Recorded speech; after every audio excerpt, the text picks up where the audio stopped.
नमस्कार, आपके साथ मैं अदिति त्यागी। मेरे साथ डॉक्टर अभिनव पांड्या हैं, जियोपॉलिटिक्स एनालिस्ट हैं, काउंटर टेररिज्म में भी उनकी एक्सपर्टीज है, कई किताबें सर ने लिखी हैं। और आज हम सर से बात करने वाले हैं पाकिस्तान और साथ ही जम्मू कश्मीर के बारे में। पाकिस्तान के बारे में बात इसलिए क्योंकि एक तरफ जनरल असीम मुनीर लगातार उनकी तरफ से स्टेटमेंट्स आते रहे हैं। कश्मीर को लेकर भी उन्होंने ये कहा था कि कश्मीर के लिए लड़ाई जो है वो चलती रहेगी, चाहे कितनी ही जंग पाकिस्तान की आर्मी को क्यों ना लड़नी पड़े। और इन सब के बीच फजलुर रहमान जो कि सेनेटर हैं पाकिस्तान के, उन्होंने ये कहा कि बलूचिस्तान पाकिस्तान के हाथों से फिसल रहा है। तो कैसे इस पूरी सिचुएशन को देखा जाना चाहिए? डॉक्टर अभिनव पांड्या, पहला सवाल आपसे यही है कि आप जब इस पूरी तस्वीर को देखते हैं, खासतौर पर पाकिस्तान के लिहाज को समझने की यहाँ पर कोशिश करें, तो आपको क्या समझ में आता है और आपका आकलन क्या कहता है? क्योंकि सर अब ये भी कहा जा रहा है साथ में कि इस बार जो जम्मू कश्मीर में समर होगा वो हॉट समर होगा। तो पाकिस्तान और जम्मू कश्मीर के संदर्भ को मैं आपसे आपके पहला रिएक्शन चाहती हूँ। नमस्कार अदिति जी। थैंक यू नमस्कार वेरी सर, मच। नमस्कार। आपने आपने इनवाइट किया उसके लिए। देखिए, आपने बड़ा एक इंटरेस्टिंग क्वेश्चन पूछा है, पर्टिकुलर जो मौलाना फजलुर रहमान का जो स्टेटमेंट अभी आया बलूचिस्तान के कॉन्टेक्स्ट में। मैं एक चीज कहूंगा कि अभी जो हालात है पाकिस्तान के, एक जाहिर तौर पर उनकी इकोनॉमी तो बड़ी क्रम्बल कर रही है, ठीक है, हम लोग इस बारे में जानते हैं। वहां एक political constitutional crisis already prevail कर रहा है। ये सारी सिचुएशन है, वो टीटीपी भी से भी काफी अटैक्स फेस कर रहे हैं। उधर अफगानिस्तान से उनको एक काफी चैलेंज मिल रहा है। और बलूचिस्तान के अंदर, जैसा कि मौलाना फजलुर रहमान कह रहे हैं कि वहां पर ऑलमोस्ट इंडिपेंडेंस की कगार पर आ चुका है, अटैक्स हो रहा है। तो ये कुछ फैक्ट्स तो हमारे सामने है। बलूचिस्तान की स्थिति किसी से छुपी नहीं है, रोज वहां अटैक्स हो रहा है और वो काफी कैजुअलिटी भी कर रहा है। बट ये सारी चीजें पाकिस्तान एज ए स्टेट, मतलब पाकिस्तानी स्टेट जो है, which is mainly constituted by the army और उनका जो इंटेलिजेंस है, उसको कितना डीपली थ्रेट करती हैं, कितना डीपली स्ट्राइक करती हैं, हमारे लिए उस पर विचार करना ज्यादा जरूरी है। तो अब मैं कुछ एक काउंटर फैक्चुअल्स भी आपके सामने रखूंगा। देखिए, जनरली भारतीय मीडिया हमेशा एक बात प्रस्तुत करता है कि पाकिस्तान बहुत कमजोर हो चुका है और हमसे डर गया, इस तरह का एक रेटरिक हमें यहाँ पर सुनने को मिलता है जिससे कि उनकी इकोनॉमी की हालतें बड़ी खराब है। माना इकोनॉमी की हालतें बड़ी खराब है, सब कुछ है, लेकिन उसके बावजूद भी आप देखेंगे तो बांग्लादेश में जिस तरह से उन्होंने पूरा एक टेक ओवर किया, कू करवाया, जो कि हसीना को निकाल करके, और वो तो एक तरह से भारत के इंटेलिजेंस एस्टेब्लिशमेंट के लिए, भारत की पूरी जो सरकार है, क्या कहते हैं, उनके बड़े बड़े दावों की सबसे करारी एक डिफीट थी। मतलब एक तरह से कहा जाए कि भारत जिसने बांग्लादेश को फ्री करवाया, मतलब भारत ने आजाद करवाया था बांग्लादेश को, उस कंट्री को बनाने में हमारी एक महती भूमिका रही है। हमारे जो है हसीना शेख के साथ में इतने स्ट्रॉन्ग रिलेशंस रहे हैं, और वो एक तरह से हमारी बैकयार्ड थी। हम तो सोचते थे कि चाइना ही वहां पर अपना एक इन्फ्लुएंस एक्सटेंड कर रहा है, लेकिन यहाँ तो हमने देखा कि पाकिस्तान ने भी और आईएसआई ने वहां पर अपना फुटप्रिंट एकदम से बहुत बड़ी तेज गति से वहां पर फैलाया, और हमारी जो फेवरेबल रेजिम थी, सत्ता थी, उसको उखाड़ फेंका। और अब वहां पर बेसिकली आईएसआई के प्रॉक्सी ही वहां पर सरकार चलाना है, जिसमें जमात इस्लामी होगी, मोस्टली बीएनपी होगी, इस तरह के। तो अब ये कहना कि साहब जो पाकिस्तान की हालतें हैं उसका हमें मतलब उससे खुश होना चाहिए या फिर दुखी होना चाहिए, वो एक बड़ा एक गहन स्ट्रेटेजिक क्वेश्चन है। मेरी नजर में तो देखिए, मैं ये कहूंगा कि पाकिस्तान में जब जब इस तरह के क्वेश्चंस आते हैं उनकी टेरिटोरियल इंटीग्रिटी, सोवरेनिटी के ऊपर, वो एक ही चीज के ऊपर वापसी करते हैं, वो है रिलीजियस एजेंडा के ऊपर। बिकॉज पाकिस्तान के अंदर इस तरह से विघटनकारी ताकतें तो शुरू से सक्रिय थी, जब पाकिस्तान बना था तब भी सक्रिय थी। बलूचिस्तान, मतलब आप देखेंगे तो मैक्सिमम पाकिस्तान का जो आइडिया है, उसको जो सपोर्ट भी जो मिला था, वो यूपी बिहार के मुस्लिम लोगों ने उसको सपोर्ट किया था, बंगाल के मुसलमानों ने सपोर्ट किया था। जो मुस्लिम लीग का जो वोट परसेंटेज उस एरिया में था, नॉर्थ वेस्ट फ्रंटियर प्रोविंस के अंदर, वो तो बहुत नेग्लिजिबल था। वहां तो जो है उनको कोई पॉपुलर वोट मिला नहीं था। तो अब उसके बाद उस एरिया को इकट्ठा रखने के लिए, मतलब एक यूनाइटेड रखने के लिए सबसे बड़ा स्ट्रॉन्ग तरीका था, दो तरीके। एक तो आप इस्लाम की जो है ना उस नैरेटिव को मजबूत करो, और दूसरा जो है क्या खौफ हम्म। बताते रहो। आज वही हालात फिर से उनके सामने है, जब वो जो है सर से अपना पूरा इस तरह की बलूचिस्तान, जैसे जनरल मुनीर ने कहा कि वो लोग जिहादी नहीं हैं, वो लोग जिहाद के रास्ते से भटक गए हैं। अब वो जब इस तरह की बात करेंगे तो वो उनका पर्पस यही है कि जो है उनकी लेजिटिमेसी को क्वेश्चन करना, बलूचिस्तान में जो लोग लड़ रहे हैं। और पाकिस्तान की जो आबादी है उसका एक बहुत बड़ा तबका, आप मान के चलिए कि ओवरवेलमिंग मेजोरिटी, ऑलमोस्ट 90 to 95% जो है बड़ी वो एक इस्लामिस्ट विचारधारा में बिलीव करता है। और अगर उसमें सारे के सारे अगर एक्चुअल एक्टिव टेररिज्म की लाइन में ना भी हैं तो एटलीस्ट एक बहुत बड़ा तबका इस तरह की इस्लामिस्ट जो एक्सट्रीमिस्ट विचारधारा है उससे सिंपैथी रखता है, उसके साथ अपने आप को जोड़ के देखता है। और जब पाकिस्तानी स्टेट जो है उस विचारधारा का एक ताबेदार बनकर के सामने आता है तो डेफिनेटली उसको उसकी सिंपैथी मिलेगी मिलेगी। और जो बलूचिस्तान की जो हालात है वहां पर तो हमने पहले भी देखा है कि पाकिस्तान ने मैसिव क्रैकडाउन वहां पर किया है। इस तरह के चैलेंजेस पहले भी पास्ट में भी पाकिस्तान ने फेस किए हैं, बलूचिस्तान में भी किया है और फ्रंटियर प्रोविंस के अंदर भी इस तरह के चैलेंजेस फेस किए। लेकिन अभी तक तो ये देखा गया है कि पाकिस्तान ने हर बार इनको बहुत बुरी तरह से रूथलेस की सप्रेस करके क्रश करके और अपनी स्थान वापस वही कायम किया है। और पाक आर्मी का जो है ना एक जो कंट्रोल जो है वहां के सिस्टम के ऊपर उसमें कोई खास फर्क पड़ा नहीं है। जहां तक उनकी इकोनॉमी की बात है, उनकी इकोनॉमी तो जब अमेरिकन इन्वेजन चल रहा था अफगानिस्तान के अंदर और जब हम सोचते थे कि मतलब जो ये आपका जो है कि पाकिस्तान एक तरह से परवेज मुशर्रफ की लीडरशिप के अंदर अपनी पावर की उरूज पर था तो तब भी उनकी इकोनॉमी कोई बहुत खास परफॉर्म नहीं कर रही थी। लेकिन जियोपॉलिटिकली पाकिस्तान ने अपनी रेलेवेंस हमेशा मेंटेन की है। तो आई थिंक हमारे खतरे कम नहीं हुए हैं। और आप बिल्कुल ठीक कह रही है कि ये जो समर जो है ये ज्यादा बड़े इसमें हमारे लिए बड़ी टफ हो सकती है।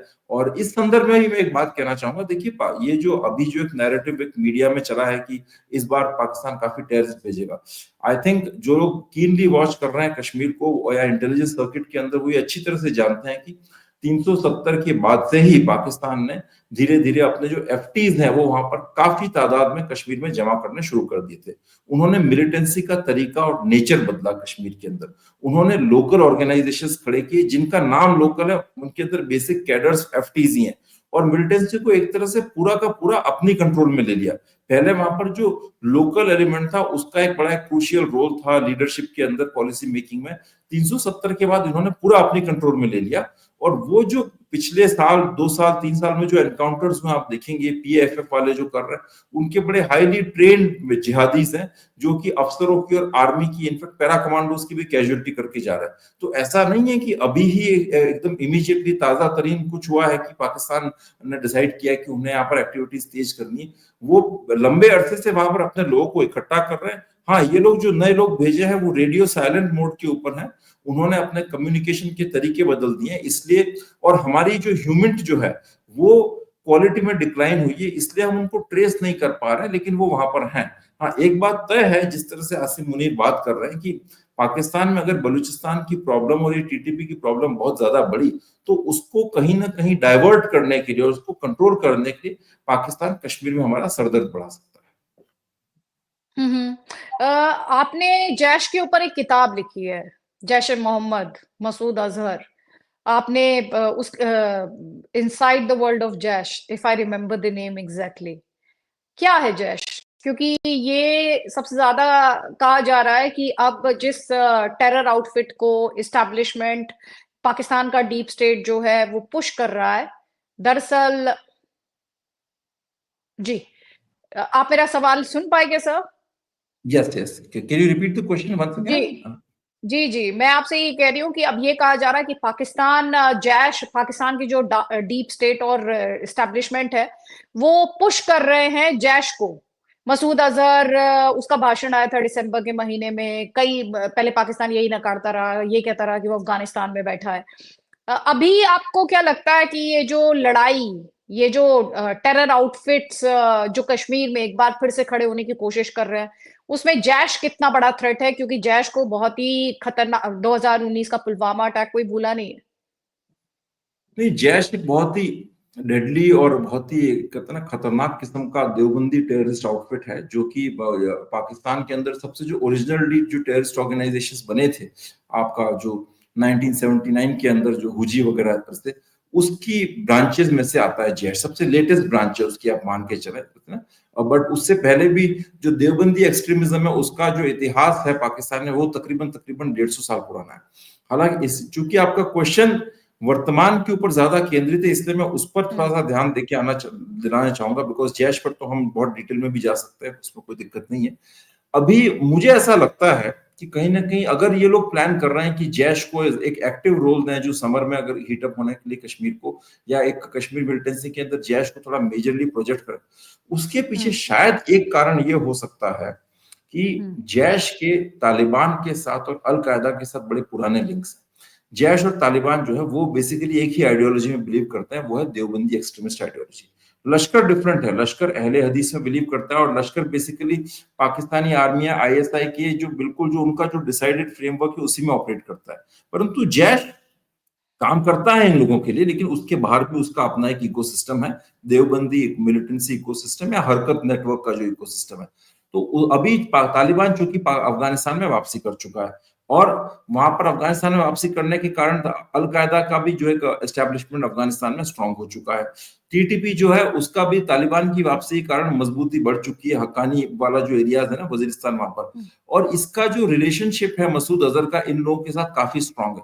तो हो सकता है शायद पाकिस्तान जो है ना उसके जो थ्रेट्स वहां टीटीपी से जो थ्रेट्स मिल रहे हैं उनको, जो तहरीक तालिबान पाकिस्तान है उनसे, या और दूसरा जो इनकी तालिबान के साथ जो रिश्ते जो इनके बड़े खराब हो चुके हैं, शायद उनको ठीक करने के उद्देश्य से भी ये लोग मसूद अजहर को यूज करना चाहते हो अभी क्या, बिकॉज मसूद अजहर इनका अपना भी एसेट है क्या। जैसे इनफैक्ट आप देखेंगे तो तहरीक तालिबान में तो एक मेजरली वो कैडर है जो किसी जमाने में जैश का कैडर हुआ करता था, और जो बेसिक अमेरिका ने जब अटैक किया और परवेज मुशर्रफ ने जब अमेरिकन को सपोर्ट किया in the war against terror, वो जो अफगानिस्तान में जो हुआ ना इंटरवेंशन तालिबान के अगेंस्ट, तो उसमें जब मुशर्रफ ने यू टर्न लिया तो कई सारे जो जैश के जो लड़ाके थे जो जिहादी, वो इनको छोड़ करके अपना एक सेपरेट रेबल ऑर्गेनाइजेशन बना लिए, अल फुरकान वगैरह, कई सारे लोग उसमें तहरीक तालिबान टीटीपी में चले गए।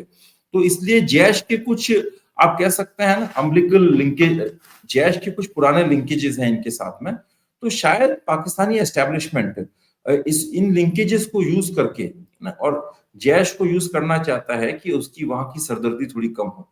उसके लिए वो हो सकता है जैश को कश्मीर में ज्यादा स्पेस दे और उनको ज्यादा फैसिलिटेट करे कश्मीर के अंदर, और इसके बदले में वो चाहेगा कि जैश वाले तहरीक तालिबान पाकिस्तान के साथ में और उधर तालिबान के साथ में कुछ नेगोशिएट करें, बात करें कि भाई जो है कि इनको आप थोड़ा सा इजी करें, इनको इतना परेशान ना करें।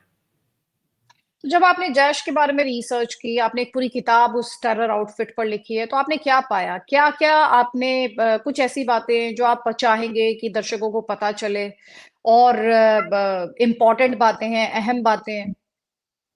देखिए बेसिकली मैं ये कहूंगा कि अभी तक हमारा भारत जो है पिछले 30-40 साल से टेररिस्ट थ्रेट फेस कर 1989-90 से तो एक्टिव, मतलब जो कहते हैं ना बिल्कुल ओवर्ट फॉर्म में टेररिस्ट थ्रेट को हम फेस कर रहे हैं, चाहे पंजाब हो चाहे आपका कश्मीर में हो, और लेट 2000s के अंदर तो पूरे भारत में टेररिस्ट अटैक्स का एक सिलसिला चला। तो लेकिन आप देखेंगे इतना लंबा टेरर अटैक्स हम लोग फेस कर रहे हैं इतने लंबे अरसे से, यहाँ पर हमने कभी कोई उसके ऊपर सीरियस एकेडमिक रिसर्च या डॉक्यूमेंटेशन नहीं किया। उधर अमेरिका में सबसे पहले अटैक्स जो इनकी मेजरली होने शुरू हुए अमेरिकन मेनलैंड के ऊपर, वो तो सितंबर 11 से हुआ। उसके बाद वहां पर थिंक टैंक्स की, रिसर्चर्स की एक भीड़ आ गई, और उन्होंने काफी पॉलिसी को इन्फॉर्म किया, और अमेरिकन ने देखा जाए तो एक तरह से अपने होमलैंड के ऊपर रेडिकलाइजेशन और टेररिज्म के ऊपर एक बड़ी मजबूती से कंट्रोल करके रखा हुआ है। हमारे यहाँ पर इतना परेशान होने के बावजूद भी हमने कभी कुछ खास रिसर्च की नहीं। लश्कर जिसने कि सबसे ज्यादा हमें परेशान किया, उस पर किताबें अमेरिकन ने लिखी, क्रिस्टीन फेयर ने लिखी और स्टीफन टैंकर ने लिखी। अब ये ऑर्गेनाइजेशन जैश ए मोहम्मद, जिसने 2 बार भारत और पाकिस्तान को युद्ध के मुहाने पर लाके खड़ा कर दिया, एक बार तो पार्लियामेंट अटैक के बाद और दूसरा पुलवामा अटैक के बाद, लेकिन इसके ऊपर कोई डॉक्यूमेंटेशन, कोई रिसर्च नहीं था। मुझे तो बड़ा आश्चर्य हुआ इस चीज को लेकर के कि हम लोग जब बड़ी बड़ी बातें करते हैं एज ए कंट्री, हम वर्ल्ड लीडर बनेंगे काउंटर टेररिज्म के अंदर और आपका एंटी रेडिकलाइजेशन ड्राइव के अंदर, हम लोग जब कहते हैं कि आप मसूद अजहर को globally designated terrorist leader declare करेंगे, हमारे पास एविडेंस क्या है, मतलब हम लोगों ने उस पर काम कितना किया है। तो इसीलिए मैंने सोचा कि मैं एक किताब लिखूं जो इस जैश जैसे खतरनाक ऑर्गेनाइजेशन के ऊपर डेडिकेटेड हो, और तो वो किताब मैंने लिखी। इसके अंदर मैंने जैश की हिस्ट्री ट्रेस की है कि भाई ये कब से शुरू होता है। जनरली लोगों को गलत फहमी है कि ऑर्गेनाइजेशन 1999 जो मसूद अजहर की रिलीज हुई उसके बाद से शुरू हुआ। आई थिंक मेरे ख्याल से लोग ये नहीं जानते कि ये बेसिकली जस्ट एक ऑफशूट है, लेटेस्ट एक न्यू अवतार कह सकते हैं आप of the Deobandi extremist terror philosophy and the terror network. इनका जो मूल इतिहास है वो तो तकरीबन 150 साल पुराना है भारतीय उपमहाद्वीप के अंदर। जब मुगल डिक्लाइन के बाद में जब जिस तरह से वहां पर जो एक शाह वलीउल्लाह और इस तरह के जो आइडियोलॉग्स थिंकर्स दिल्ली में पनप रहे थे, जिन्होंने ये कहा कि भारत में मुस्लिम साम्राज्य का पतन इन कारणों से हुआ कि क्योंकि मुसलमानों ने इस्लाम का रास्ता छोड़ दिया और हिंदुओं के साथ मेल मिलाप ज्यादा बढ़ा दिया। तो उसके बाद कई तरह की ऑर्थोडॉक्स विचारधाराएं एक तरह से मुस्लिम समुदाय के अंदर और मुस्लिम एरिस्टोक्रेसी में आने लगी। फाइनली 1857 के बाद जो है ये एक अंग्रेजों ने क्रैकडाउन किया, क्योंकि वो मानते थे कि 1857 की क्रांति के मूल सूत्रधार यहाँ की जो मुसलमानों की जो कहते हैं ना एक लैंडेड एरिस्टोक्रेसी है, यहाँ के जो राजे रजवाड़े जमींदार मुसलमानों की तरफ से वो लोग थे, तो उन्होंने इनके ऊपर क्रैकडाउन शुरू किया। तो उसी दौरान ये देवबंद में एक मदरसा शुरू हुआ 1867 के अंदर। ननौतवी और गंगोही नाम के दो स्कॉलर थे और भी कई सारे लोग थे इसके अंदर, जो बड़ा एक रिजिड और इस्लामिक रिवाइवलिस्ट पाठ्यक्रम जो था उसको प्रमोट करना चाहते थे। और ये लोग सूफी विचारधारा के अगेंस्ट थे, जो थोड़ी सी, मैं ये तो नहीं कहूंगा कि पूरी, बट कंपैरेटिवली मॉडरेट थी और शायद हिंदुस्तानी रहन सहन हमारी तहजीब और संस्कृति के साथ ज्यादा मेल खाती थी। उसका इतिहास एक स्थायित्व पा चुका था भारत में। तो इन लोगों ने उन चीजों को चैलेंज करते हुए एक नई जो एक्सट्रीमिस्ट विचारधारा है उसको प्रमोट करना शुरू किया। तो इनका फैलाव उत्तर भारत में हुआ। उसके बाद जो वर्तमान पाकिस्तान है उसके अंदर खास तौर से पंजाब में, जहां पर सूफी नक्शबंदी सिलसिला काफी प्रभावशाली था, वहां पर आपका सूरावर्दी नक्शबंदी सिलसिले, तो उन लोगों को इन्होंने रिप्लेस करते हुए धीरे धीरे अपना एक वहां पर प्रभुत्व स्थापित कर लिया। और चूंकि पंजाब के अंदर सूफी जो खानख्वाह दरगाहें वगैरह थी उनके अंदर करप्शन काफी आ गया था, तो जब देवबंदी अपनी एक एक्सट्रीमिस्ट विचारधारा लेकर के वहां पर पहुंचे कि हम लोग दीन के पाबंद हैं, हम लोग इस्लाम को बिल्कुल आइडियल फॉर्म में पालना करते हैं, तो लोगों ने उनको बिल्कुल स्वागत किया उनका, और धीरे धीरे एक तरह से वो उन्होंने डोमिनेट कर लिया पूरा सिनेरियो। और आज आप देखेंगे जो पाकिस्तान का जो पंजाब प्रांत है, वहीं पर वो लश्कर का भी उद्गम स्थल है और एक तरह से आपका जैश का भी उद्गम स्थल है। इसे आप कह सकते हैं आतंक की गंगोत्री। और एक बात और मैं कहना चाहूंगा कि जो गंगोत्री को क्यों बदनाम करना है? एक कहने के लिहाज से मैं कह रहा हूँ, मैं एक बात हाँ, मैं और नहीं कहना वो चाहूंगा। इससे कि वहां से शुरुआत होती है। यस यस, मैं एक बात और ये कहना चाहूंगा कि यहाँ पर भारत में जब हम लोग ये मौलाना मसूद अजहर, हाफिज सईद वगैरह इन सबको हम लोग टेररिस्ट मानते हैं, बट पाकिस्तानी जो सोसाइटी है ओवरऑल इस्लामिक सोसाइटी के अंदर ये लोग बड़े रिलीजियस स्कॉलर्स हैं। मतलब जो ना, अगर आप मसूद अजहर को देखें तो उसने कोई 40 किताबें उसके नाम पर जाती हैं और जिहाद के ऊपर सबसे बड़ा स्कॉलर वो माना जाता है। तो उनकी इस्लामिक सोसाइटीज में और पाकिस्तान में वही इज्जत है जो हमारे देश के अंदर जो बड़े बड़े धर्म गुरुओं की होती है, जैसे कि जग्गी वासुदेव की या श्री श्री रविशंकर की, उन लोगों की जो इज्जत है। तो आप ये समझ लें कि हम लोग बात करते हैं टेररिस्ट आउटफिट की, लेकिन ओवरऑल जो उनका जो इकोसिस्टम है जिसमें कि ये टेररिस्ट आउटफिट्स पनपते हैं ना, वो खुद अपने आप में कितना पॉइजनस और भयानक है। जैसे कि फिलिस्तीन के अंदर आपने देखा होगा, सिर्फ हमास ही खतरा नहीं है वहां पर। जब फिलिस्तीन के आम नागरिक छोटे छोटे बच्चों को AK-47 और चाकू देकर के फिलिस्तीनी लोगों की हत्या करने का एक नकली अभ्यास करवाते हैं, तो वो वहां के समाज का, हाँ, इजरायली की उनकी हत्या करने का अभ्यास करवाते हैं, तो उनकी एक समाज की जो एक सामूहिक मानसिकता है, कलेक्टिव माइंडसेट, उसको भी रिफ्लेक्ट करता है। तो उसी तरीके से जो मैं कहना चाहता हूं कि जो जैश का जो देवबंदी सिस्टम जो है उसका पाकिस्तान में एक स्ट्रॉन्ग आधार है और बेस है। तो बाकी डिटेल्स तो मैंने अपनी किताबों में बहुत डिटेल में, मेरी किताब में मैंने लिखा है, जिसके अंदर इनका जो रिलीजियस स्ट्रक्चर क्या है, इनका ऑर्गेनाइजेशन किस तरीके से काम करता है, इनके फाइनेंसेस कैसे आते हैं, ये लोग अटैक करते हैं तो क्या हथियार लेके जाते हैं, इनकी ट्रेनिंग किस तरह से होती है। और पुलवामा के ऊपर तो मैंने बहुत डिटेल में डिस्कस किया है कि उनके जो सारे जो परपेट्रेटर्स है वो कितने ग्रुप्स के अंदर कश्मीर में आए, कौन से रास्तों से कश्मीर के अंदर आए, और उसके अलावा इनकी जो कॉम्बैट ट्रेनिंग जो होती है उसके अंदर फिदाइन को कैसे ट्रेन किया जाता है, और रूटीन जो नॉर्मल जिहादी है उसको कैसे ट्रेन किया जाता है, वो और इनकी फ्यूचर के प्लान्स क्या है, ये सारी बातें मैंने अपनी किताब में इनकी बड़ी विस्तार से चर्चा की है। तो मुझे तो ऐसा लगता है कि डेफिनेटली सिक्योरिटी की फील्ड में जो काम कर रहे हैं और हमारे जो डिप्लोमेट्स हैं, पुलिस ऑफिसर्स हैं, सीनियर लीडरशिप, उनके लिए तो ये किताब आवश्यक है ही, बट जो ओवरऑल जो जनरल रीडर्स हैं उनको भी इस तरह की चीजें पढ़नी चाहिए, बिकॉज ये थ्रेट बड़ा एक व्यापक थ्रेट है। मतलब हमारी सोसाइटी के अंदर एक बहुत ही वाइड स्प्रेड ये थ्रेट है और आगे इसकी गंभीरता बढ़ने वाली।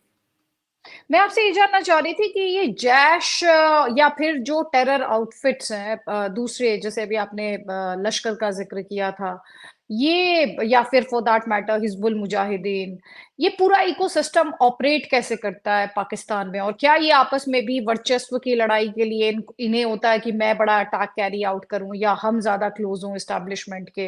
ये कैसे ऑपरेट करते हैं ये? देखिए ये बहुत ही वेल नेटवर्क्ड सिस्टम होता है पूरा का पूरा, समझे? मतलब इसमें हर चीज के पीछे एक रीजन होता है और उसका एक ऑब्जेक्टिव होता है। जैसे आप देख कश्मीर के अंदर, हम कश्मीर में इन 3 ऑर्गेनाइजेशन से शुरुआत करते हैं। हिजबुल मुजाहिदीन जो है वो one of the earliest terrorist organization है कश्मीर का, जो कि जमात इस्लामी का मिलिटेंट विंग है। और वो मौलाना मौदूदी की जो आइडियोलॉजी है पॉलिटिकल इस्लाम की, उसके अंदर बिलीव करता है। जो लश्कर तैयबा है वो अहले हदीस नहीं, की what ideology. Exactly is political Islam? One second sir, मैं थोड़ा सा क्योंकि व्यूअर के अंडरस्टैंडिंग के लिए, बिकॉज तो I know you are a researcher, high level researcher, viewer जो है उसकी अंडरस्टैंडिंग के लिए what exactly is political Islam वो एक जब चीज आप हिजबुल के बेसिकली, संदर्भ में कहते हैं? मौलाना मौदूदी आइडियोलॉग थे इनके, जिन्होंने 1942 के अंदर ओरिजिनल जमात इस्लामी का फॉर्मेशन हुआ था। मौलाना मौदूदी का ये कहना था कि इंसान की लाइफ का हर aspect, individual life as well as social life, political life, economic life, आप अपनी सरकार कैसे चलाते हैं, आप अपने बेडरूम में क्या करते हैं, अपनी बीवी गर्लफ्रेंड्स के साथ कैसे पेश आते हैं, क्या खाते हैं, एक एक जिंदगी का एक एक एस्पेक्ट वो जो है शरिया के अकॉर्डिंग ही गवर्न होना चाहिए। वो ये मानते हैं और ऐसा कहते हैं, और कहते हैं कि इस्लाम में एक एक चीज के लिए व्यवस्था है, उसके लिए पूरी दलाइल दी गई है और उसके लिए इंतजामात हैं। तो उसकी उसी तरह से वो कुरान का भी इंटरप्रिटेशन करते हैं और उसके अंदर वो सुन्नत भी लेते हैं जो प्रॉफेट मोहम्मद किया करते थे, उन एक्टिविटीज को, मतलब जिस तरह की लाइफस्टाइल वो लीड करते थे वो एक सुन्नत है। और हदीस जो कि प्रॉफेट मोहम्मद की जो रूटीन एज ए इंसान भी जो बातें कही गई है वो हदीसों में आती है। और प्रॉफेट मोहम्मद ने जब उनके ऊपर कुछ वो आसमानी ताकतें उतरती थी उसके बाद जो वो कहते थे वो कुरान में आता। तो इन सब का पैकेज मिला करके वो कहते हैं कि ये सब जो है ना आपकी लाइफ को पूरा डिटरमाइन करने में, गाइड करने में, हर तरह से दिशा देने के अंदर सक्षम है ये। फिर हिजबुल मुजाहिदीन इसमें बिलीव करता है। इसकी एक बहुत बड़ा स्ट्रॉन्ग क्लाइंटल कश्मीर के अंदर था, क्योंकि कश्मीर में इससे पहले एक जम्मू कश्मीर लिबरेशन फ्रंट नाम का ऑर्गेनाइजेशन था जो डेफिनेटली इस्लामिस्ट तो था वो, लेकिन उसके अंदर थोड़ा सा कश्मीरियत का एलिमेंट थोड़ा था, मतलब एक कहता है ना इंडिपेंडेंस का। और वो पाकिस्तान को ये बहुत ज्यादा सूट नहीं करता था। वो चाहते थे कि एक ऐसा ऑर्गेनाइजेशन जो प्योरली इस्लाम की लाइन पर चले और ये कश्मीरियत और ये लोकल जो सेंटिमेंट्स हैं इनको थोड़ा सा साइड में करके चले, मतलब इनको थोड़ा बाईपास करें, क्योंकि वो चाहते थे कि टेररिस्ट ऑर्गेनाइजेशंस के ऊपर पूरा उनका कंट्रोल कश्मीर में। तो उन्होंने जेकेएलएफ को फिनिश किया, वाइप आउट करवाया और हिजबुल मुजाहिदीन को लेकर के आए। अब उन्होंने देखा कि कश्मीर के अंदर जैसे जैसे मिलिटेंसी बढ़ रही थी तो उनको चाहिए था कि और कुछ ज्यादा फॉरेन टेररिस्ट ग्रुप्स जो होते हैं, जो लड़ाके बड़े ज्यादा मजबूत हों, जिनकी कॉम्बैट स्किल्स बड़ी जबरदस्त हों और थोड़ा सा ग्लोबल इस्लाम के साथ कनेक्ट कर सकें, इस तरह के लोगों को लेकर के आए। और उसी वक्त हुआ क्या था, उधर अफगानिस्तान से अमेरिकन ने भी विड्रॉ कर लिया था, उधर से रशियंस ने भी विड्रॉ कर लिया था। तो इन पाकिस्तानियों को ये लगा कि अब तो वो बहुत वल्नरेबल हैं, इंडिया उन पर अटैक कर सकता है। उधर उनके पास काफी एक पूरा एक इंफ्रास्ट्रक्चर था इन जिहादियों का, जिसके अंदर हरकतुल जिहादुल इस्लामी, हरकतुल मुजाहिदीन, ये सारे के सारे थे जिन्होंने सोवियत के अगेंस्ट जिहाद लड़ी थी। तो अब ये सारे हालात इस तरह के बने तो वो कहें कि इंडिया को हम डायरेक्टली तो वॉर में हरा नहीं सकते, तो हमें जो है कश्मीर को डिस्टर्ब करके रखना है। सेकेंडली, आपने जो इतना ये जो खड़ा किया है इंफ्रास्ट्रक्चर जिहादिस्ट का, अगर आप इनको किसी और काम पर नहीं लगाएंगे तो ये तो पाकिस्तानी स्टेट को ही चैलेंज करना शुरू कर देगा। तो उन्होंने जो हरकत नेटवर्क के जो जितने देवबंदी जिहादिस्ट थे उनको कश्मीर भेजना शुरू कर दिया। इधर जो है फिर उन्होंने देखा कि जो हरकत वाले जो थे सारे के सारे, जिसके अंदर हरकतुल अंसार, हरकतुल जिहादुल इस्लामी, हरकतुल मुजाहिदीन थे, ये थोड़ा ऑटोनोमस वे में चलते थे क्योंकि ये अफगान के वॉर वेटरन्स हो चुके थे, इनका अपना एक बेस था। तो कई बार ये आईएसआई की मुखालफत भी कर लेते थे। इनके जो लीडर्स थे जैसे कि मौलाना फजलुर रहमान खलील, वो पश्तून पठान टाइप के लोग थे, तो वो इतना कंट्रोल में इनके नहीं रहते थे। तो फिर पाकिस्तान ने देखा कि हमें एक ऐसा ऑर्गेनाइजेशन चाहिए जो जरूरत पड़ने पर इनको भी चेक कर सके, कंट्रोल कर सके। तो ये लश्कर तैयबा को लेकर क्या 1996 के अंदर, वो बेसिकली अहले हदीस आइडियोलॉजी में बिलीव करता है, जिसको आप वहाबी भी कह सकते हैं। सलफ माइनर डिफरेंसेस है, बट आप मोटे तौर पर उनको वहाबी सलफी कह दीजिए, अहले हदीस कह दीजिए। और वहाबी सलफी अहले हदीस जो है उसके फॉलोअर्स लगभग साउथ एशिया में करीब 4% के आसपास हैं। तो और वो उनका जो लेकिन जो ग्लैमर जो है कि वो सबसे ज्यादा एक्सट्रीमिस्ट और बड़े फंडामेंटलिस्ट जो है इस्लाम के तौर पर जाने जाते हैं, इस्लामिक फॉलोअर्स के तौर पर जाने जाते हैं। तो वो चाहते थे कि भाई इनको साथ में लेकर के आओ, चूंकि इनका वहां की जो क्लर्जी जो थी पाकिस्तान की, वहां भी रिलीजियस लीडरशिप वो इन लोगों के साथ अलाइन नहीं करती, तो उन्हें लगा कि ये ऑर्गेनाइजेशन पूरी तरह से हमारे कंट्रोल में रहेगा और कश्मीर में ये हमारा काम करेगा, और हमारी विचारधारा जो ग्लोबल इस्लाम है उससे कनेक्ट करता है, आईएसआई की पूरी तरह कंट्रोल में। और कश्मीर के अंदर भी उन्हीं दिनों जो है जो सूफी जो ट्रेडिशंस थी उसके अगेंस्ट एक रिवल्शन सा आ रहा था। तो उन्हें लगता था कि सूफी इस्लाम मार्शल नहीं है, उसमें जो वॉरियर टाइप की जो ट्रेड्स होती हैं वो नहीं है, तो वो भी इस वहाबिज्म की तरफ अट्रैक्ट हो रहे थे, तो इसलिए लश्कर इस्लाम लेके आए। फिर उसके बाद उन्हें लगा कि भाई जो है हमें एक और ऑर्गेनाइजेशन की जरूरत है देवबंदी फॉलोअर्स को अट्रैक्ट करने के लिए, और ये जो था मसूद अजहर, ये बेसिकली बहुत अच्छा रिक्रूटर था। हुआ क्या, कश्मीर के अंदर 1996-97 तक आते आते भारत ने मिलिटेंसी पर अच्छा खासा कंट्रोल अपना स्थापित कर लिया था, बड़ा एक कब उस पर एस्टेब्लिश कर और इलेक्शंस भी करवा दिए थे। तो उस हालात में देखा कि अब आपको अगर इसमें कश्मीर में कुछ नया कुछ करना है, मिलिटेंसी लॉन्ग टर्म तक सस्टेन करनी है, तो कुछ तो नया करना पड़ेगा, इम्प्रोवाइज करना पड़ेगा। तो इसको चाहते थे कि रिलीजियस एक्सट्रीमिज्म का डोज और दिया जाए, और उन्हीं दिनों जमाते इस्लामी के अंदर भी अंदर से कुछ स्प्लिट्स हो रहे थे, इंटरनल स्प्लिट्स, हमारी एजेंसीज उनको अप्रोच कर रही थी। तो उन्हें लगा कि रिलीजियस एक्सट्रीमिज्म को बढ़ाने के लिए भी हमें थोड़ा सा एक और ग्लैमरस टेररिस्ट ऑर्गेनाइजेशन क्रिएट करना चाहिए जो प्योरली फिदाइन स्टाइल की एक्टिविटीज को प्रमोट करे और जिसका लोगों में क्रेज बड़ा जबरदस्त हो। और इसीलिए फिर जो है वो जानते थे कि उसके लिए जरूरत थी उनको कि ऐसे रिक्रूटर की जो लोगों को मोटिवेट कर सके। मसूद अजहर जेल में बंद था, he is a very charismatic recruiter, तो उसको इन्होंने आजाद करवाया। उसको छुड़वाने के लिए 4-5 इन्होंने अटेम्प्ट्स किए, किडनैपिंग अटेम्प्ट्स भी थे, जेल ब्रेक भी करवाया, जैसे उसमें कामयाब नहीं हुआ तो फाइनली IC 814 हाईजैक करवाया। जैसे ही वो लेके गए उसको, तो उसको आईएसआई ने बड़े गर्मजोशी से उसका स्वागत किया, और उसके साथ उमर शेख सईद को भी छोड़ा था, एक मुश्ताक लटरम को भी छोड़ा था। वहां जाकर के और तुरंत इसने नया ऑर्गेनाइजेशन फॉर्म कर दिया जिसको बैकअप आईएसआई ने किया, बिकॉज आईएसआई तब तक जो ये जो हरकत वाले उनकी अंदरूनी जो कलह जो थी उससे भी थोड़े तंग आ चुके थे, और वो चाहते थे कि लश्कर को भी कंट्रोल में रखने के लिए ऑर्गेनाइजेशन चाहिए और थोड़ा ग्लैमर भी इसका हो जिसमें ये फिदाइन पे एक्सपर्टीज करे, तो इसको बड़ा स्ट्रांगली सपोर्ट किया। और उसी वक्त आप एक और चीज नोट करिएगा कि पाकिस्तान ने न्यूक्लियर कैपेबिलिटीज इख्तियार कर ली थी। पाकिस्तान ने न्यूक्लियर कैपेबिलिटी इख्तियार करने के बाद उसको लगा कि अब वो शायद ज्यादा लिबर्टी ले सकते हैं भारत में लार्ज स्केल टेरर अटैक्स करवाने के लिए, बड़े बड़े फिदाइन हमले करवाने के लिए। तो उसके लिए एक ऐसे ऑर्गेनाइजेशन की जरूरत थी जो फिदाइन हमलों में एक्सपर्टीज रखता हो। फिदाइन हमलों में कौन एक्सपर्टीज रखेगा? जो रिलीजियसली बहुत ही ज्यादा मोटिवेटेड हो, जो कि उन सारी क्राइटेरिया में जैश ए मोहम्मद फिट बैठता था। तो इसलिए उन्होंने जैश ए मोहम्मद को स्टार्ट किया। उसके बाद आप देखेंगे कि कश्मीर में फिदाइन हमलों का सिलसिला शुरू हो गया। यस, तो इनके अंदर और भी डिफरेंसेस हैं, जैसे कि हिजबुल में मोस्टली लोकल लड़के हैं, उनका OGW नेटवर्क काफी स्ट्रांग है बिकॉज चूंकि वो सब लोकल्स हैं।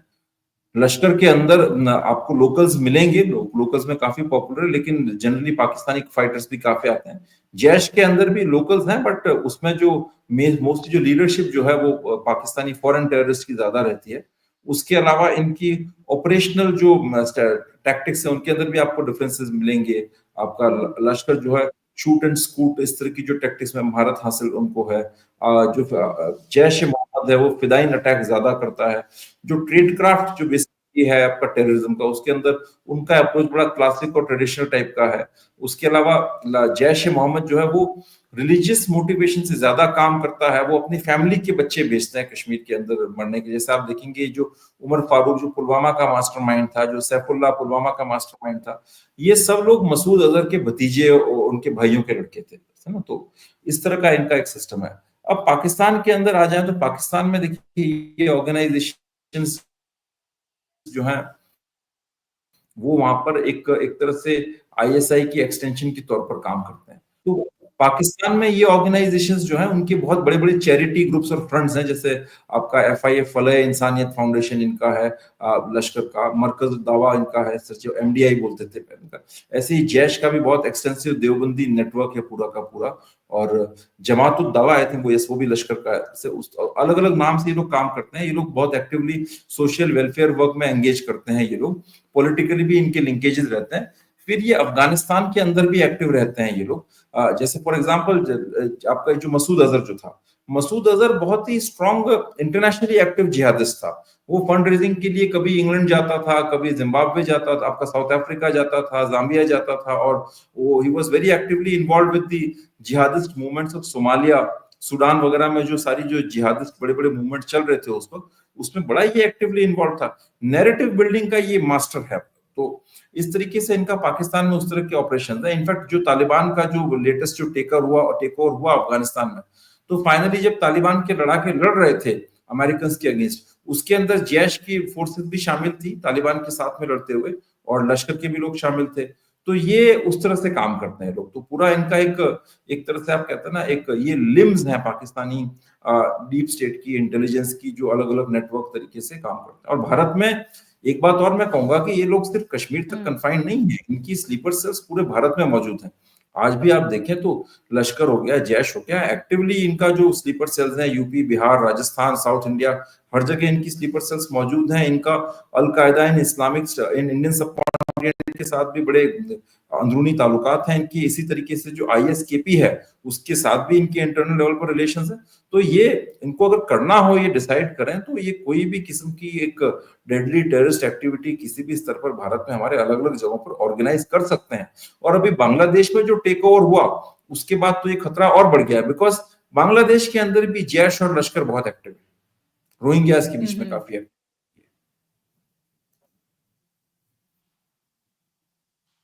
जी जी, मैं आपसे ये जानना चाह रही थी, लास्ट क्वेश्चन है मेरा, ये आपस में इनके क्या संबंध रहते हैं? ये एक दूसरे से compete करते हैं, ये एक दूसरे से फीड ऑफ करते हैं, इनमें आपस में एक्सचेंजेस होते हैं, क्या है, कैसे चलता है ये पूरा मैं नेटवर्क दो जो है बातें इनका? कहूंगा।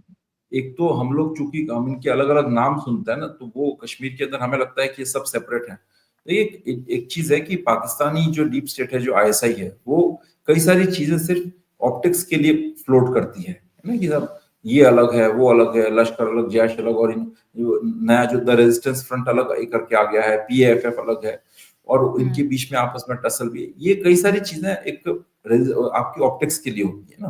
आप उनको पाकिस्तान में देंगे तो वहां पर जितना भी मेरी मिलिटेंट्स के साथ उनके साथ बातचीत हुई है, वहां पर इनके लिए एक ही वर्ड यूज किया जाता है, एजेंसी वाले आ गए, है ना, बड़े भाई, तो ये लोग वर्ड यूज करते हैं ना। हाँ, डिफरेंसेस हैं, ऑफिसेज अलग हैं, सब कुछ है से, लेकिन बहुत ज्यादा आपसी लड़ाइयां कहते हैं ना बीच में, कभी कभी ऐसे मौके आए हैं जब इनके बीच में वर्चस्व की एक लड़ाई भी हुई है। जैसे आप देखेंगे कि TTP पाकिस्तान के खिलाफ चला गया, उसमें जैश से कई सारे लोग अलग हो गए। जब मुशर्रफ ने इनके साथ दगा किया ग्लोबल जिहाद के साथ, तो वो इनके खिलाफ लड़ता है। आज तालिबान और इनकी पाकिस्तान की जो ISI है, पाकिस्तान के बीच में भी रिश्ते बड़े तल्ख हैं। तो उस तरह की चीजें होती हैं कभी कभी। आप कश्मीर के अंदर भी देखेंगे एक दो इंसिडेंट ऐसे वाकयात पेश आए जब इनके आपस के अंदर बीच में लड़ाई होगी, मैंने भी उनका जिक्र किया। बट लार्जर ऑब्जेक्टिव इनका जो है, जहां तक भारत का सवाल है, वो बड़ा एक सेम है कि इनको बेसिकली भारत को एक काफिर राष्ट्र है तो इसको फिनिश करना है। और ये पाकिस्तानी जो ISI है, आर्मी है, उसकी एक्सटेंशन है, उसकी लिम्स हैं, उसी के सिस्टम के अंदर ही ये लोग काम करते हैं ऐसे, और वही इनको ऑपरेट करती है, और उनका कंट्रोल इनके ऊपर बहुत मजबूत है। मतलब ये लोग उसके सिस्टम के बाहर नहीं जा सकते। लोग जब अमेरिकन ने वहां पर इन्वेड किया था अफगानिस्तान के अंदर, तो देखिए अमेरिकन तो कितना सुपीरियर है टेक्नोलॉजी के अंदर, मिलिट्री ताकत के अंदर, लेकिन तब भी पाकिस्तान लगातार तालिबान की मदद से, हक्कानीस की मदद से, वो अमेरिकन को ब्लीड कर रहा था, and American couldn't do anything about it। वो उनसे नेगोशिएट करने की बात कर रहे हैं, और वो जब कहते थे पाकिस्तान को, वो कहता कि साहब हम क्या कर सकते हैं, उनको सबको नियंत्रण तो पाकिस्तान से ही हो रहा था।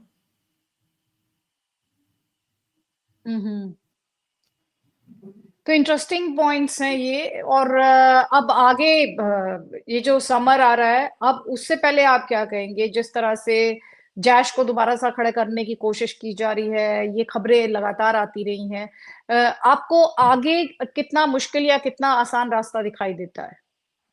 देखिए, एक तो एक ही जैश कभी डिग्रेड हुआ ही नहीं। हम लोग जनरली, ये भी एक मिस परसेप्शन बन लेकिन जाता है ये कहा हमारी। गया कि जब FATF की ग्रे लिस्ट और ब्लैक लिस्ट का खतरा था पाकिस्तान पे, तो पाकिस्तान ने कुछ दिखाने वो के लिए सही आई लोगों को। वॉश जस्ट आई वॉश मैं आपको बता रहा हूँ जो है ना सर से वो, हम जैश की ये बड़ी एक खासियत है। जैश क्या, उसका मेन तरीका क्या है, वो साल में 1 या 2 क्लासिक ऑपरेशंस करता है, बाकी छिटपुट चलते रहते हैं। वो जो क्लासिक ऑपरेशंस होते हैं 1-2, उसके बाद सिचुएशन बड़ी खराब होती है। आप देखेंगे दोनों इंडियन आर्मी क्रैकडाउन शुरू करती है, हमारी एजेंसीज एक्शन में आती हैं, पाकिस्तान के साथ बातचीत होती है, पाकिस्तान कुछ जो है राजी करने के लिए इनको कुछ छोटे मोटे अरेस्ट दिखाता है, ग्लोबल प्रेशर आता है और हमें लगता है कि अब जैश सब डिग्रेड हो चुका है। लेकिन आप देखेंगे फिर कुछ टाइम बाद जैश जो है वापस आ जाता है। ये जैश का स्टाइल है, ये उनका क्लासिक स्टाइल है। वो सिग्नेचर अटैक्स जो होते हैं उनके, वो उस तरह से वो लोग अंजाम देते हैं उन चीजों को। बाकी वो ये भी जानते हैं कि कब उनको लो लाया करना है, कब उनको चुप रहना है। तो एक तो ये है। दूसरी बात तो इसलिए मैं ये कहूंगा कि जैश तो एक्टिव है डेफिनेटली, और उसका एक जो उसकी सेकंड जनरेशन लीडरशिप है वो भी काफी काबिल लड़के हैं उसमें, बिकॉज वो अपनी फैमिली के जो बच्चे हैं उनको भेजते हैं कश्मीर में लड़ने के लिए। तो जिहाद के पॉइंट ऑफ व्यू से वो सब बड़े बैटल हार्डन्ड कमांडर्स हैं। जैसे कि उमर फारूक जो कश्मीर में आया था, जिसने पुलवामा किया था, उसकी ट्रेनिंग सांगीन अफगानिस्तान में हुई थी आईईडी बनाने की। तो वो अनाड़ी किस्म के नहीं है वो लोग, मजबूत लीडरशिप है उनकी तरफ से। तो वो तो अपनी जगह पर इंटैक्ट है।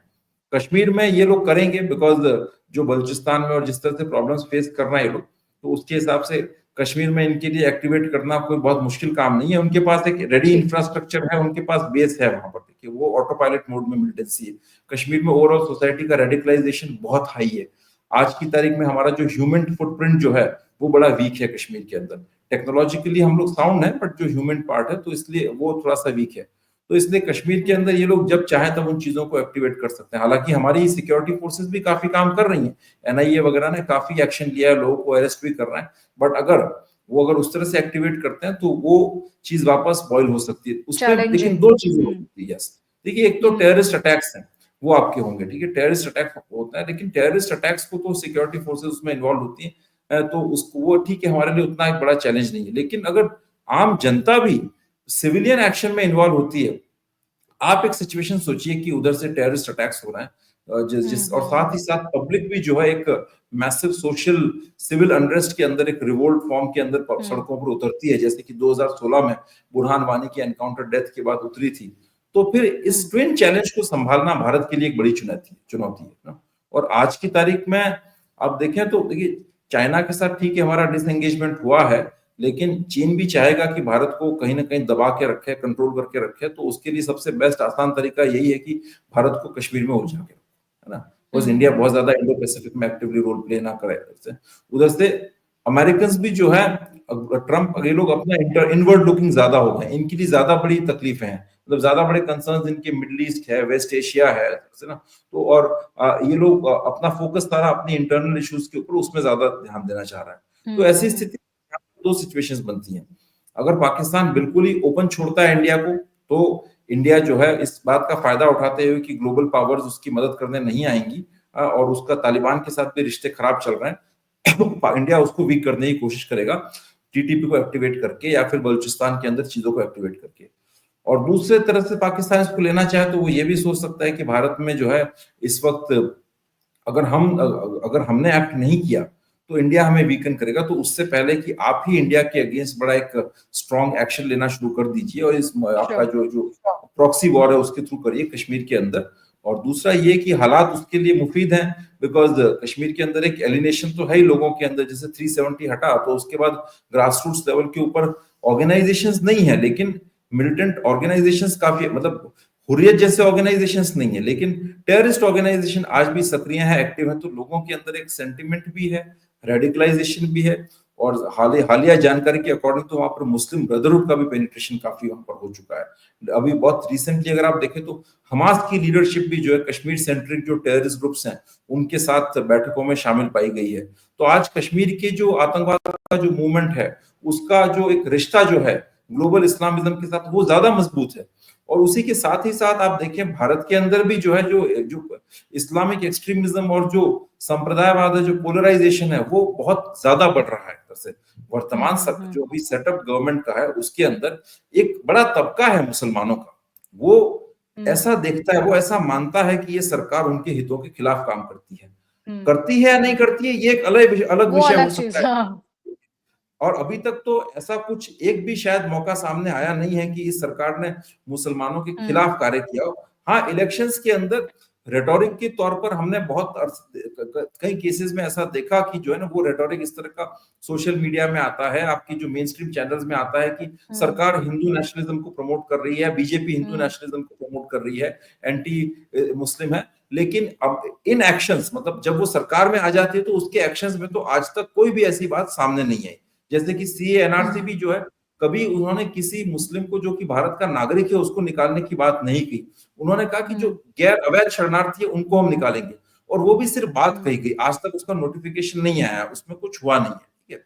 तो लेकिन उसके बावजूद भी जो नैरेटिव है मुसलमानों के एक बहुत बड़े तबके के अंदर, इनकी जो धार्मिक लीडरशिप जो है, इनके जो मजहबी बड़े बड़े जो आलिम फाजिल नेता हैं, उनके अंदर ये है कि ये सरकार मुसलमानों के हितों के खिलाफ काम कर रही है। फिर जो कुछ एक्शंस, जैसे जो इस तरह के, अब जो सपोज गैर कानूनी जो अवैध मकान है वो या अपराधियों के मकान है वो बुलडोजर से गिराए जाते हैं, तो उसको जिस तरह से प्रेजेंट किया जाता है, खासतौर से उर्दू पत्र पत्रिकाओं में और मुस्लिम समाज के अंदर, वहां ये बताया जाता है कि ये आपकी कौम के खिलाफ काम हो रहा है। तो इसलिए मुसलमानों के अंदर भी एक नफरत, घृणा और गुस्सा काफी बढ़ रहा है। उधर से हिंदुओं के अंदर भी अगर आप देखें तो एक कॉन्शियसनेस जरूर आ रही है कि ये ग्लोबल जिहाद जो है एक बहुत बड़ा खतरा है। तो पाकिस्तान को भी ये स्थिति सूट करती है।